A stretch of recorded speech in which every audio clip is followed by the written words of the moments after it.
Hey everyone, I just wanted to give you some tips for creating some either called quick studies, you may have heard it called that, or short studies. Short studies is a fantastic way to enhance your skills. I do this more and more now, and I think it's really helped me grow from doing those Thursday night paint sessions on Make Time to Create. Those are basically all short studies.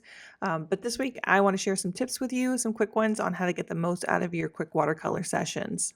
All right, so hashtag our tips.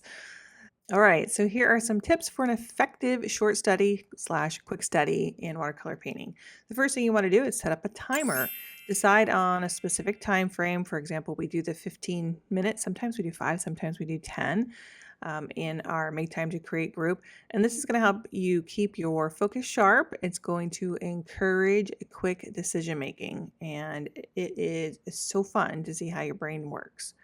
Number 2, choose simple subjects. Select things that are kind of uncomplicated, like maybe a loose flower, some fruits, landscapes. This is going to help you concentrate on the technique rather than all of the details. And a great little tip to do is if you have something that is extremely detailed, move it away from you, kind of take a squint at it so everything kind of gets blurry. And that will really help you just kind of pick out some of those main subjects or those main colors or those main mapping in your brain on where the colors go, and takes out all the details.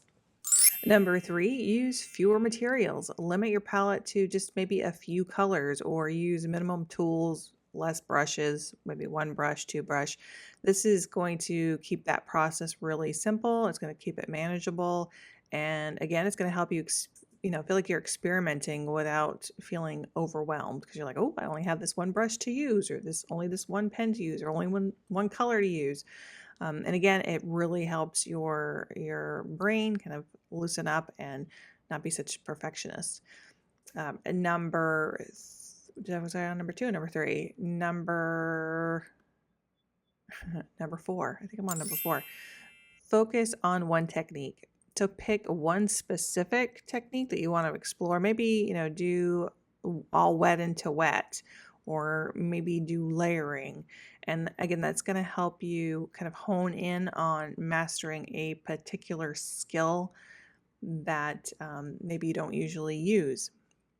Number 5, embrace the perfection. No, don't embrace the perfection. Embrace the imperfection. Sorry, Freudian slip there. Remember that goal that you have for yourself is to practice. It's not about perfection. And you want to allow yourself to make mistakes and learn from them without all of that pressure. And sometimes, if you're doing a quick study, there's no pressure because, well, I'm just going to toss it, or I'm just practicing, right? So there's no worries. And number 6, reflect after. When you're done, spend a few minutes reviewing what worked in your painting, what didn't work in your painting. And this reflection is going to really help you improve each time you do a study. So if you feel like you need to do a couple studies on the same subject, do that. Sometimes you are growing and learning at a quick pace where, trying something new, like maybe some salt, and you're like, ooh, I love what that did. And now I can go ahead and use that in my next painting, or use it in a better way. Number 7, and the last one is create a series. Consider doing some multiple short studies on that same subject, but focusing on the same subject or that same theme. Just if you want to do landscapes, maybe change out the colors, explore it a little bit.